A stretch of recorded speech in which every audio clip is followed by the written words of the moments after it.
Pakistan is staring at what many analysts call a double whammy. First, open confrontation with the Afghan Taliban, now a fast expanding war involving Iran, Israel and the United States. For Islamabad, this is not a distant crisis. It is unfolding right across its western borders.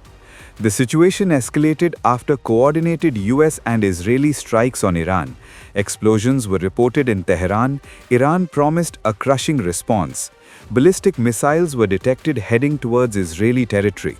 Washington confirmed major combat operations. Diplomacy stalled. The region shifted from tension to active conflict in hours.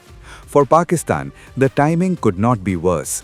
Even before the Iran escalation, Islamabad had launched airstrikes inside Afghanistan after months of cross-border attacks.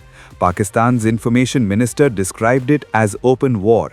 At the core of that dispute is Pakistan's accusation that the Taliban government has failed to rein in the Tehreek-e-Taliban Pakistan. Kabul denies this, but militant violence inside Pakistan has surged. Now comes the Iran factor. Pakistan shares a long and porous border with Iran's Sistan-Balochistan province. That region is volatile. On the Pakistani side lies Balochistan, home to rebel groups such as the Baloch Liberation Army. It is also where the China-Pakistan economic corridor runs, including the strategic Gwadar port. If Iran becomes consumed by war, its ability to coordinate border security with Pakistan could weaken. Any instability in Sistan-Balochistan may energize cross-border militant networks. Smugglers, insurgents and separatists could exploit gaps in control. An emboldened BLA could stretch Pakistan's security forces thin. From India's perspective, this convergence is significant. Pakistan's military doctrine has long been India-centric, but now its western flank is under strain. Troops, air assets and intelligence resources may need to be divided between Afghanistan, a restless Balochistan and heightened border vigilance elsewhere. Strategic overstretch is a real risk. There is also the economic dimension. Pakistan imports most of its oil. If conflict around Iran disrupts supplies or spikes global crude prices, Islamabad's fragile economy could take a severe hit.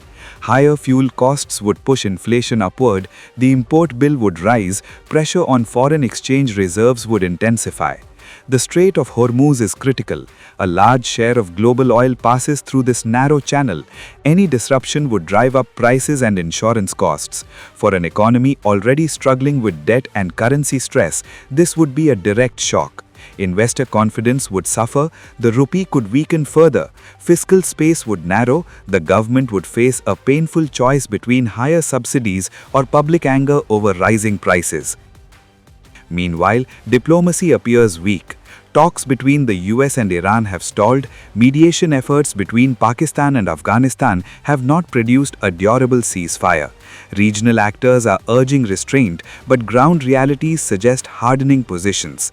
China, a key partner of Pakistan, has called for calm, yet Beijing also has major interests in the Gulf. If Iran conflict expands, China's focus may shift toward protecting its own energy routes and investments.